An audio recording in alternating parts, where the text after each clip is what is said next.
নমস্কার, রম্য গল্পমালায় সকল শ্রোতা বন্ধুদের জানাই স্বাগত। আপনাদের সাথে আমি রম্য মাইতি। সামনে 25শে বৈশাখ, কবিগুরু রবীন্দ্রনাথ ঠাকুরের জন্মদিন। আজ যে বিশেষ কবিতাটি পরিবেশন করতে চলেছি তা লিখেছেন সুকুমার রায় এবং সুর দিয়েছেন বিশ্বকবি রবীন্দ্রনাথ ঠাকুর। কবিতাটির নাম গানের গুঁতো। ছবি সংগৃহীত। কবিতা পাঠে আমি রম্য মাইতি। কবিতা গানের গুঁতো। গান জুড়েছেন গ্রীষ্মকালে ভীষ্মলোচন শর্মা, আওয়াজখানা দিচ্ছে হানা দিল্লি থেকে বর্মা। গাইছে ছেড়ে প্রাণের মায়া, গাইছে তেড়ে প্রাণপণ, ছুটছে লোকে চারদিকেতে, ঘুরছে মাথা ভন ভন। মরছে কত জখম হয়ে, করছে কত ছটপট, বলছে হেঁকে প্রাণটা গেল, গানটা থামাও ঝটপট।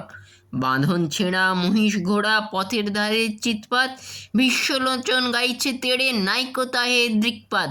চারপাতুলি জন্তুগুলি পড়ছে বেগে মূর্ছায়, লাঙুল খাড়া পাগল পাড়া বলছে রেগে দূরছাই।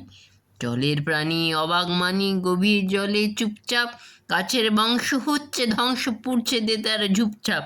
শূন্য মাঝে ঘূর্ণা লেগে ডিগবাজি খায় পক্ষী, সবাই হাঁকে আর না দাদা গানটা থামাও লক্ষ্মী। গানের দাপে আকাশ কাঁপে, দালান ফাটে বিলকুল, ভীষ্মলোচন গাইছে ভীষণ খোশ মেজাজে দিলখুল। এক যে ছিল পাগলা ছাগল, এমনি সেটা ওস্তাদ, গানের তালে শিং বাগিয়ে মারলে গুঁতো পশ্চাৎ। আর কোথা যায় একটি কথায়, গানের মাথায় ডান্ডা, বাপরে বলে ভীষ্মলোচন এক্কেবারে ঠান্ডা। কেমন লাগলো আজকের এই কবিতা? কমেন্ট বক্সে অবশ্যই লিখে জানান। কবিতাটি ভালো লাগলে লাইক এবং শেয়ার করতে ভুলবেন না। পরবর্তীকালে নিত্য নতুন নানা স্বাদের নানা ধরনের কবিতা পেতে এখনই আমার চ্যানেলটি সাবস্ক্রাইব করে আমার পাশে থাকুন। ধন্যবাদ।